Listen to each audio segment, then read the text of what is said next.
What is up, guys? Scott One here. Been a long time since I did a video. I could spot out the same old excuses I always come up with, which is life is busy, but life has been busy. I had a lot of shit happen in my life yet once again. Won't get into that. But the subject of today's video, by the way, congratulations, Matt of the Dark Path on 1,000 subscribers. This is a response video to your contest entry for the 1K subscribers.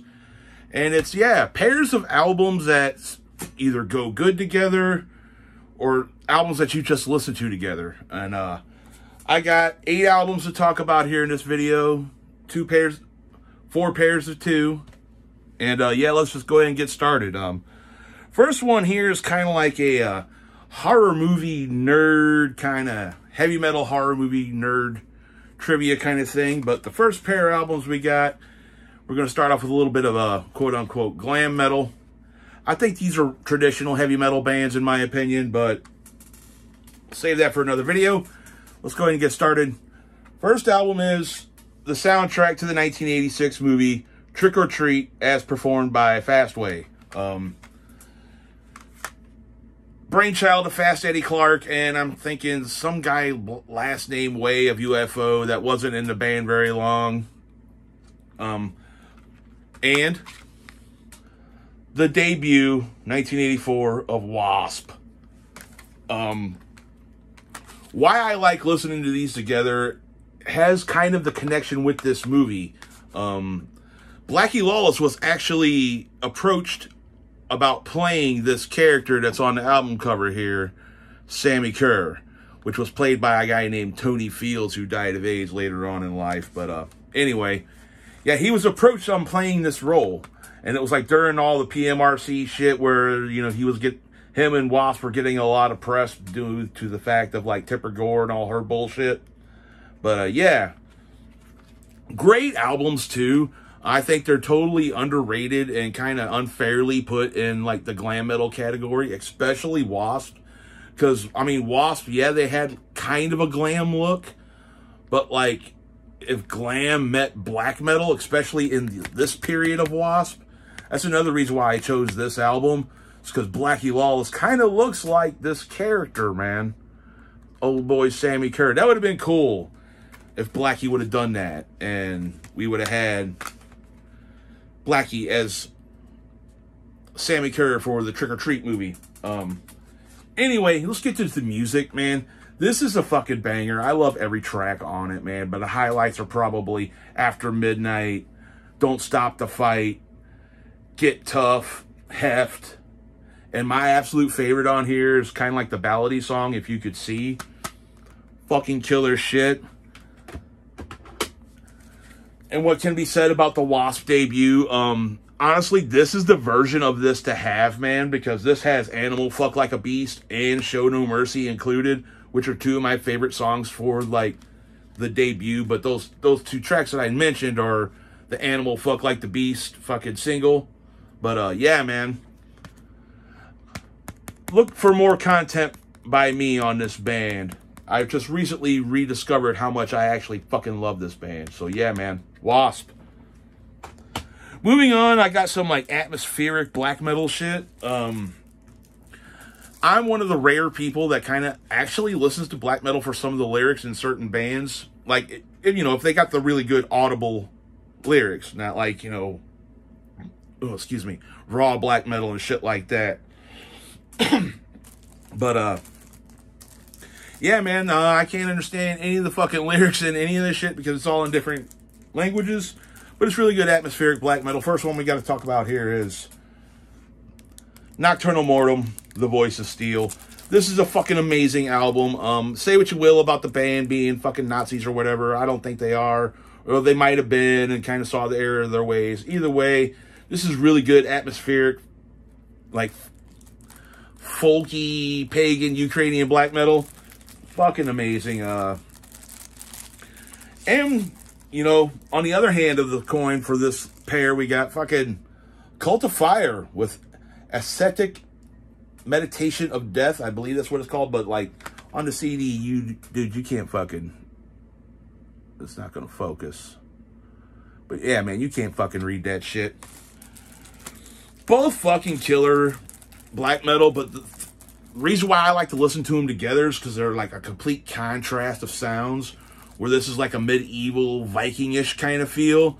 This is like, I mean, if you're familiar with Cult of Fire, this is like full tilt Hindu style black metal that's got those really crazy like Eastern fucking like, oh, I forget what that crazy ass guitar sound is called, but those kind of riffs, awesome fucking kind of like rawish, kind of a little bit on the edge of like a death metal vocal, but I mean, you can't tell what the fucking dude's saying because he's speaking in his native language, which I believe is like, he's from Prague, so I'm guessing whatever. But definitely good shit, man. Love both these albums. Really got into this band like a lot lately, man. Cult of Fire. Cult of Fire is fucking awesome. But yeah, man. Entry number 2 for this. Nocturnal Mortem. Cult of Fire. Awesome shit.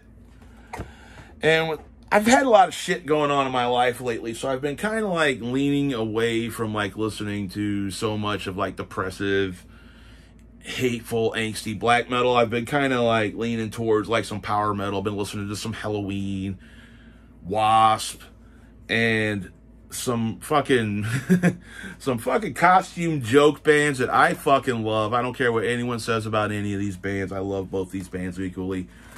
We got the comedic genius of metal. We got GWAR and Green Jello. Fuck that fucking Y shit. From what I understand, the two umlauts or whatever these are called above the Y make it to where you pronounce it as O, so fuck you, Kraft Foods. But yeah, man, this is just like nonsense, brainless fucking cheese metal to like the best degree.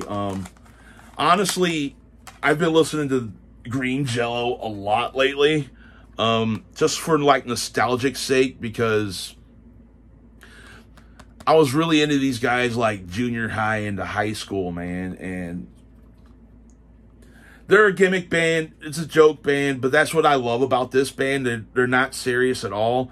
Like, I believe at one time, old Bill Manspeaker had like 700 plus people in his band, just because he like would go to a city, set up a band, and just play there occasionally. And he did that with like a lot of cities that he fucking played. I could get into Green Jelly or Green Jello, and I think I might do a video on these guys. But yeah, man. And then you got a fucking absolute classic, fucking GWAR, Scum Dogs of the Universe. This shit fucking here, man. Slaughterama, Maggots, fucking Black and Huge. Fucking, oh my God. Sexecutioner. I mean, you cannot listen to this and not crack a smile. Same with the fucking Green Jello, man. This fucking shit here, like, they got sued twice over this shit. Once for their name, and they also got sued by Metallica for their song Electric Harley House of Love, which, like, totally rips off the Sandman riff. And, like, in the next verse, he's like, yeah, we ripped off Metallica. So what? But, yeah, man. This shit just brings a smile to my face every time I listen to it. Decent fucking metal, man, especially, like, GWAR. GWAR's a little more refined than Green Jello is, but Green Jello's like better with the parody than GWAR is. But yeah, man. Green Jello, GWAR, an awesome pair of albums to listen to.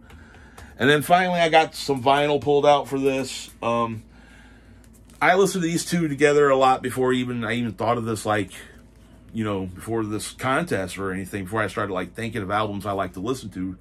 This just is part of my rotation, man. When I listen to this band or this artist, I listen to November Covering Fire, Danzig 2. This is like the peak of Glenn Danzig's voice and his songwriting, I think. These two albums in particular are just cornerstones of his career, of him firing on all cylinders. His voice was at like the 100% best that it ever was, man. And honestly, the songs are the most memorable. Some of the most memorable songs for me in Danzig's catalog But I mean, he's got a lot of shit, but these are my absolute two favorite albums by him, and two of my favorite albums ever. I love both of these albums, like, track for track, equally. Anyone ever wanting to get into Danzig, I would always say, dude, check out Sam Hain and the Misfits, and then come to Danzig. But this album here is just a fucking masterpiece. And that's, you know, not to say that Lucifuge isn't, because it is.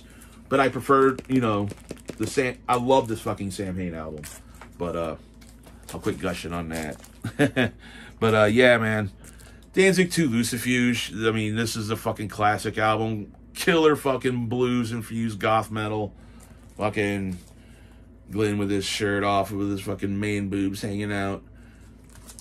With the original album cover, I mean, don't get much better than this. I highly recommend these albums. If you haven't heard either of these albums and you listen to metal and extreme music and you haven't heard these, you are fucking up. You need to check this shit out, like, immediately. Stop this video, check out these two albums.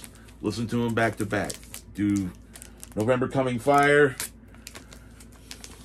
and then Danzig 2 Lucifuge, and you can see, like, a really good progression of that early sound that Glenn Danzig had in his bands. But, yeah, man. Awesome shit. Can't recommend that stuff enough. And, yeah. That's it. That's my, 4 pairs of albums for the 1K Dark Path challenge or contest, whatever. Let me know down in the comments what you think of these albums. It's good to be back. Definitely going to make another video here for you guys soon, so stay tuned. I know I always say that, but I got a vinyl collection update that I'm going to do here for you guys. And yeah, man, until next time, stay cool, brethren. Later on.